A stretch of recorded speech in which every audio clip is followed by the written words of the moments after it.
வேறு பொறுப்பில் இருக்கின்ற நிர்வாகிகள் பொதுமக்கள் திரளாக தலைமை கழகத்திலே கூடி எங்களுடைய இதயம் புரட்சித் தலைவி அம்மா அவர்களுக்கு மலர் மாலை அணிவித்து மலர் தூவி இன்றைக்கு பிறந்த விழாவை எழுச்சியோடு நாம் கொண்டாடி இருக்கிறோம். இன்றைக்கு நடைபெறுகின்ற சட்டமன்ற பொதுத் தேர்தலை ஒட்டி ஏற்கனவே 2 முறை அனைத்து இந்திய அண்ணா திராவிட முன்னேற்ற கழகத்தின் சார்பாக தேர்தல் அறிவிப்புகள் நாங்கள் வெளியிட்டுள்ளோம். இப்பொழுது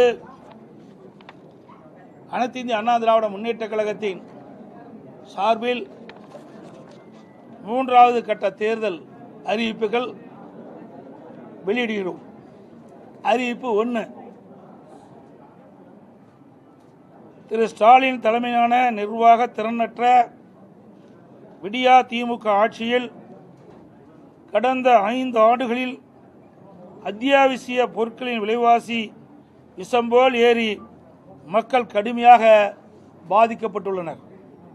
அதேபோல் திராவிட முன்னேற்ற கழக ஆட்சி அமைந்த பிறகு சொத்து வரி, வீட்டு வரி, மின் கட்டணம், குடிநீர் வரி போன்ற பல வரிகள் இந்த அரசால் உயர்த்தப்பட்டுள்ளது. இதனால் மக்களின் அன்றாட குடும்ப சுமை பன்மடங்கு அதிகரித்துவிட்டது. எனவே மக்களின் சுமையை குறைக்கும் வகையில் அனைத்து இந்திய அண்ணா திராவிட முன்னேற்ற கழக ஆட்சி அமைந்தவுடன் ஒவ்வொரு குடும்பத்திற்கும் கருணை தொகையாக 10,000 ரூபாய் வழங்கப்படும். அறிவிப்பு 2,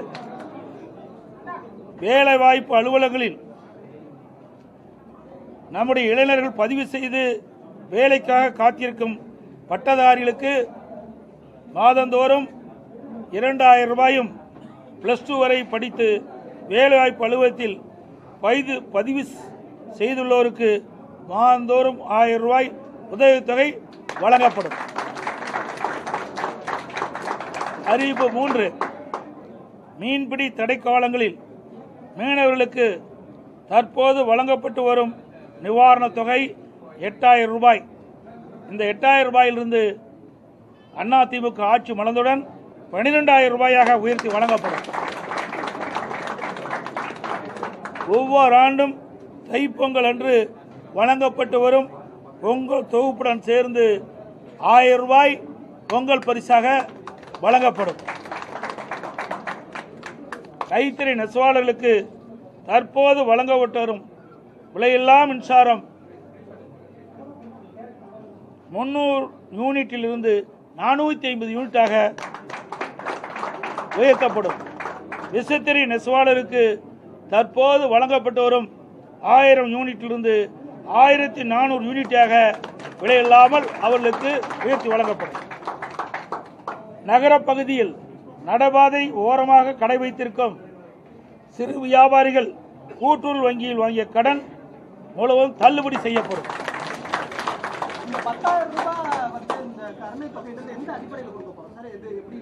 சொல்லதே கருணை தானே, எந்த அடிப்படையில் கருணை அடிப்படையில் தான் கொடுக்குறோம். அதுதான் அந்த வாக்கியமே.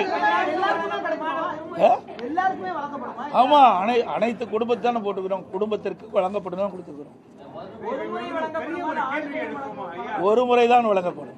இது வந்து ஒரு பெரிய கேள்வி எழுப்பும். ஏற்கனவே நிதிச்சுமை அதிகமாக இருக்கு. 10 லட்சம் கோடி ஆல்ரெடி கடன் சொல்லி நம்ம விமர்சிச்சிருக்கிறோம். இந்த மாதிரி நீங்க அறிவிச்சிருக்கக்கூடிய திட்டங்கள்லாம் இன்னும் நிதிச்சுமை அதிகரிக்கக்கூடும். அதை எப்படி சமாளிக்கப்படும்? நான் ஏற்கனவே சொல்லிவிட்டேன். எங்களுடைய அதிமுக அரசு இருக்கின்ற பொழுது திறமையாக செயல்பட்டு கொரோனா காலத்தில் கூட 1 ரூபாய் வரி வருமானம் இல்லாத போதே சிறப்பான ஆட்சி கொடுத்த அரசாங்கம் அதிமுக அரசு. அதனால் வருவாயை பெருக்கி நாங்கள் அறிவிக்கப்பட்ட நலத்திட்ட உதவிகள் முழுமையாக வழங்கப்படும்.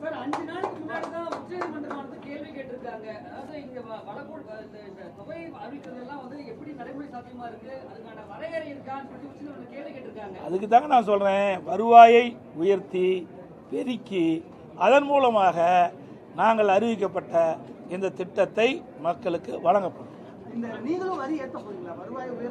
அது இப்பெல்லாம் எப்படிங்க சொல்ல முடியும்? வரி ஏற்றுறாங்களா இல்லையா? நீங்கள் கேட்குற கேள்வியில் ஒரு அதாவது வரி உயர்த்துறது பல இருக்குது, புரியுதுங்களா? இன்றைக்கு வரி உயர்த்துவதற்கு பல்வேறு வழிகளில் நிதியில் இருக்குது. அந்த நம்முடைய நிதி துறையைச் சேர்ந்தவர்கள் நிபுணர்கள் மூலமாக எந்தெந்த வகையில் வரி பெருக்க முடியுமோ உயர்த்த முடியுமோ அதை உயர்த்தி நாங்கள் அறிவிக்கப்பட்ட திட்டங்களுக்கு தேவையான நிதியை பெற்று திட்டங்களை செயல்படுத்தும். வேலை இல்லாத பட்டதாரிகளுக்கு மாதமான காசு தரும் நம்ம சொல்லியிருக்கோம். ஆனா அது இந்த பட்டதாரிகள் வேலை இல்லாத பட்டதாரிகள் அதிகமா இருக்காங்க, அவங்களுக்கு வேலை வழங்குவதற்கு நம்ம வேற என்ன முயற்சி எடுக்கணும்? அதுக்கு தாங்க நாங்கள் ஏற்கனவே மாண்புமிகு புரட்சி தலைவி அம்மா தமிழகத்துடைய முதலமைச்சராக இருக்கின்ற காலகட்டத்திலே படித்த இளைஞர்களுக்கு வேலைவாய்ப்பை வழங்க வேண்டும் அடிப்படையில் 2015ஆம் ஆண்டு தொழில் முதலீட்டார் மாநாட்டை சென்னையில் நடத்தி சுமார் 2,42,000 கோடி தொழில் முதலீட்டு ஈர்க்கப்பட்டு 74 புரிந்துணர்வு ஒப்பந்தங்கள் பெற்று அதையெல்லாம் செயல்பாட்டுக்கு வந்து இன்றைக்கு பல்லாயிரக்கணக்கானவர் வேலை கிடைத்திருக்கு. அதே வழியில் வந்து மாண்புமிகு அம்மாவுடைய அரசு 2019 ஜனவரி மாதம் சென்னையில் தொழில் முதலீட்டு மாநாட்டை நடத்தி 3,05,000 கோடி தொழில் முதலீட்டு ஈர்க்கப்பட்டு 304 புரிந்துணர்வு ஒப்பந்தங்கள் போடப்பட்டு அதன் மூலமாக தொழிற்சாலைகள்லாம் பயன்பாட்டுக்கு வந்து பல்லாயிரக்கான இளைஞர்களுக்கு வேலைவாய்ப்பு கிடைக்கும். அதே குறிக்கோளோடு அதே வழியில் மாண்பு அம்மாவுடைய அரசு வந்த பிறகு புதிய தொழிற்சாலைகள் தமிழகத்திலே நிறுவப்பட்டு அதுக்கு தேவை நடவடிக்கை எடுக்கப்பட்டு அதன் மூலமாக பல்லாயிரக்கணக்கான இளைஞர்களுக்கு வேலைவாய்ப்பை உருவாக்கி தருவோம். அதுவரை படித்து பட்டம் பெற்ற இளைஞர்கள் அவர்கள் மன உளைச்சல் இருக்கிறாங்க. அதற்காக இந்த தொகையை நாங்கள் முதல் கட்டமாக தமிழ்நாட்டில் வந்து மொத்தம் எத்தனை குடும்பத்துக்கு தர மாதிரி இருக்கும்? இந்த 10,000 ரூபாய் தரது பதிலாக வரியை கம்மி பண்ணுனா சரிப்பட்டு வராதா சார்? அதாவது முதல்ல ரொம்ப உயிருக்கு போராடிட்டு இருக்காங்க. அவளுக்கு என்ன சொல்லுவோம்? அவளுக்கு வந்து அந்த உயிரை காப்பாற்றுவதற்கு இல்லை இது வைப்போம்ல, இல்லை வெண்டிலேட்டர் வைக்கிறோம்ல, இந்த ஆட்சியில் வெண்டிலேட்டர் வைக்கிற அளவுக்கு போயிடும். இன்னைக்கு மக்கள் அப்படிப்பட்ட துன்பத்தை அனுபவிச்சுட்டு இருக்கிறாங்க. ஆகவே முதல் மக்களை காப்பாற்ற விலைவாசி அதிகரித்து விட்டது, அதிலிருந்து மக்களை காப்பாற்றும் அந்த அடிப்படையில் தான் இதை நாங்கள் அறிவிச்சிருக்கோம்.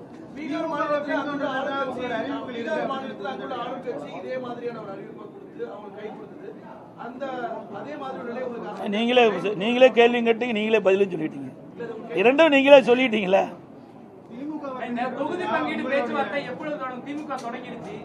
அவர்கள் வந்து நிறைய கட்சியை நம்பித்தான் அவர்கள் வந்து தேர்தலே போட்டிடுறாங்க. அதனால் அவர்கள் முன்கூட்டியே தொடங்கியிருக்காங்க. நாங்கள்லாம் பொறுமையாக தேர்தல் கூட்டணி குறித்து பேச்சுவார்த்தை ஏற்கனவே எங்களை என்னென்ன நிறைவேற்றி விட்டது பேச்சுவார்த்தை நடத்திட்டோம். ஆனால் எந்தெந்த கட்சிக்கு எவ்வளவு தொகுதின்னு நிர்ணயிக்கல, விரைவாக நாங்கள் பேச்சுவார்த்தையை தொடங்குவோம்.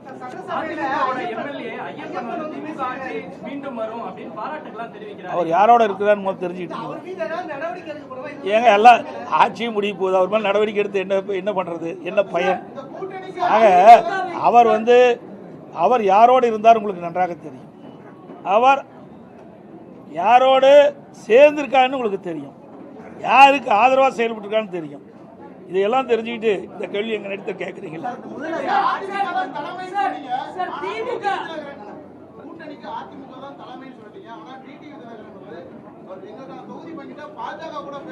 அதாவது நல்லா புரிஞ்சுக்கணும், அதிமுக தேசிய ஜனநாயக கூட்டணி, தேசிய ஜனநாயக கூட்டணி ஏற்கனவே அமைக்கப்பட்டது.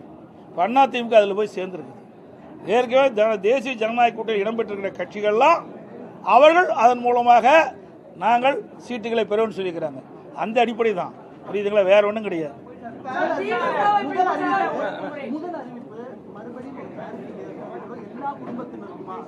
இது சார் நான் தான் திருப்பி, அதாவது எல்லா குடும்பம் அதை பாரு, குடும்ப இதிலே தெளிவாக பாருங்க.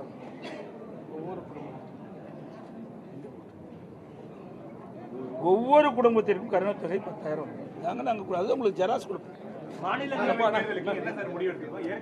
அதெல்லாம் எங்களுடைய ஆட்சி மன்றங்களுக்கு கூடி அதற்கு தகுந்த முடிவு எடுக்கும் சார். அதுதான் சொன்னேன், ஆட்சி மன்ற குழு அதை கூடி அதற்கு உண்டான முடிவு எடுத்து அறிவிக்கப்படும்.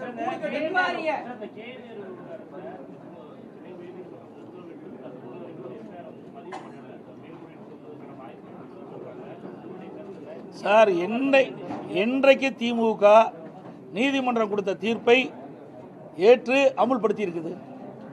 நீதிமன்ற தீர்ப்பை மதிக்காத ஒரு கட்சினா திமுக கட்சி தான். இன்றைக்கு திரு நேரு அவர்கள் மீது இடி ஆதாரத்தோடு குற்றச்சாட்டுகளை அங்கே இருக்கின்ற மாநிலத்தில் இருக்கின்ற தலைமை காவல்துறை அதிகாரிக்கு அனுப்பிட்டிருக்காங்க. 3 முறை அவள் அறிக்கை அனுப்பப்பட்டதாக தகவல் செய்திகள். அதன் அடிப்படையில் நடவடிக்கை எடுக்காத காரணத்தில் தான் அனைத்து இந்திய அண்ணா திராவிட முன்னேற்ற கழகத்தின் சார்பாக நாங்கள் உயர்நீதிமன்றத்தில் வழக்கு தொடர்ந்தோம். அந்த அடிப்படையில் நீதிமன்றம் விசாரிக்கப்பட்டு இடி தாக்கல் செய்த அந்த அறிக்கையின்படி அதில் என்னென்ன விவரங்கள் இருக்குதோ அதையெல்லாம் உள்ளடக்கித்தான் நீதிமன்றம் ஒரு தீர்ப்பை வழங்கியிருக்கிறது. அந்த தீர்ப்பை மதித்து இந்த அரசு செயல்பட வேண்டும் என்பதுதான் எங்களுடைய கோரிக்கை.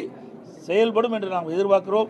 ஏனால் இதுவரை திராவிட முன்னேற்ற கழகத்துக்கு எதிராக வந்த எந்த தீர்ப்பையுமே இவர்கள் மதித்ததே கிடையாது. இதுவரை டிஜிபி, நிரந்தர டிஜிபி, சட்ட ஒழுங்கு நிரந்தர டிஜிபி நியமிச்சிருக்காங்களா? நீதிமன்றம் போச்சு, உயர்நீதிமன்றம், உச்ச நீதிமன்றம் போய் வந்த பிறகு கூட இந்த அரசாங்கம் நீதிமன்றத்தினுடைய உத்தரவை மதிக்காமல், தீர்ப்பை மதிக்காமல் இருக்கின்ற ஒரே அரசாங்கம் திராவிட முன்னேற்ற கழக அரசாங்கம். அனைத்து ஊடகங்களுக்கும் நன்றி, வணக்கம்.